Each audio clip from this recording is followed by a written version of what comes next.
24 तारीख को महागठबंधन की यानी कि इंडिया अलायंस की बैठक है, लेकिन उससे पहले ही तेजस्वी यादव ने 23 तारीख को तमाम महागठबंधन के घटक दलों को अपने आवास पर बुला लिया है। बता दें आपको कि 23 तारीख को देर शाम तेजस्वी यादव ने तमाम महागठबंधन के नेताओं को बुलाया है अपने आवास 10 सर्कुलर राबड़ी आवास पर। यहाँ पर 24 तारीख को जो मीटिंग होनी है वो मीटिंग राजधानी पटना स्थित कांग्रेस मुख्यालय यानी कि सदाकत आश्रम में होना है। और उस सदाकत आश्रम की मीटिंग से पहले ही तेजस्वी यादव ने 23 तारीख को मीटिंग इसलिए बुलाई है, लिहाजा पशुपति पारस और सीट को लेकर मंथन जो है वो यहीं पर होना है। सीटों को लेकर जो मंथन होने की चर्चा हो रही है वो 10 सर्कुलर राबड़ी आवास पर ही होगा। उसी समय औपचारिक बैठक होना है। 24 तारीख को तो मात्र औपचारिक बैठक है, महागठबंधन पूरा बैठेगा और एक संदेश देने की कोशिश होगी, लेकिन असली बैठक 23 तारीख को है। 23 तारीख को जो है वो इसी आवास 10 सर्कुलर राबड़ी आवास पर ही जो बैठक है वो होना है।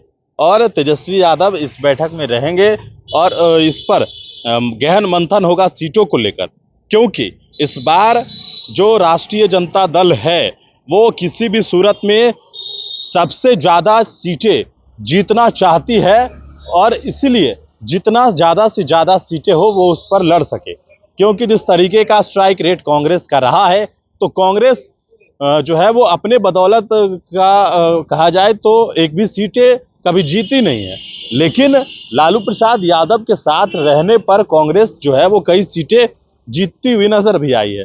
लेकिन 70 सीटों पर जिस तरीके से विधानसभा चुनाव में 2020 में कांग्रेस ने लड़ा और जो स्ट्राइक रेट रहा मात्र 19 सीटें ही जीत कर आई और कहा जाए कि सारी सीटों को जिस तरीके से वो हारे, तो कहीं ना कहीं इसमें तेजस्वी यादव को मुख्यमंत्री ना बनने में भी कांग्रेस का जो है वो एक तरीके से रोल रहा, क्योंकि जो कांग्रेस की सीटें आनी चाहिए थी वो कुछ ही सीटों से लगभग 5-6 सीटों से तेजस्वी यादव मुख्यमंत्री बनते बनते रह गए। हालांकि जिस हिसाब से कांग्रेस लड़ाई लड़ी थी 70 सीटों पर, उस हिसाब से अगर कांग्रेस 6-7 सीटें और लाती तो तेजस्वी यादव मुख्यमंत्री बन सकते थे।